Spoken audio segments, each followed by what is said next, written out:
Pakistan has asked for the floor to make a further statement. I give them the floor. Thank you, Mr. President. My delegation has been compelled to take the floor to respond to the remarks by the Indian delegation. India has yet again relied on disinformation, deflection, and denial. Let me remind the Indian representative this is an open debate on the protection of civilians in armed conflict. No amount of obfuscation can hide the facts.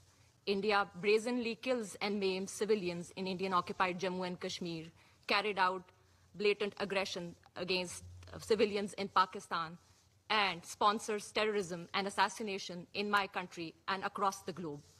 India has even stooped to a new law of impeding the flow of rivers that serve as a lifeline for 240 million people of Pakistan. Water is life, not a weapon of war.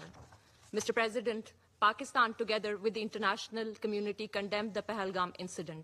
If India had nothing to hide, it should have agreed to credible, impartial, and independent investigations into the incident.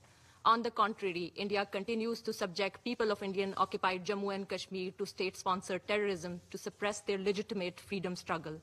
Between 6th and 10th May, India committed blatant aggression against Pakistan, launching unprovoked attacks on innocent civilians, killing 40 civilians, including 7 women and 15 children, and injuring 121 civilians, including 10 women and 27 children. Mr. President, India certainly has no credibility to lecture others on the protection of civilians. Pakistan's counterterrorism efforts and sacrifices are well known and acknowledged globally. We remain steadfast in our commitment to combat this scourge in cooperation with our partners around the world. India continues to actively fund and sponsor terror proxies, including TTP, BLA, and Majid Brigade, to kill innocent civilians in Pakistan. Just a couple of days ago, a savage attack on a school bus in Khuzdar, Balochistan, took the lives of innocent school-going children and left dozens injured.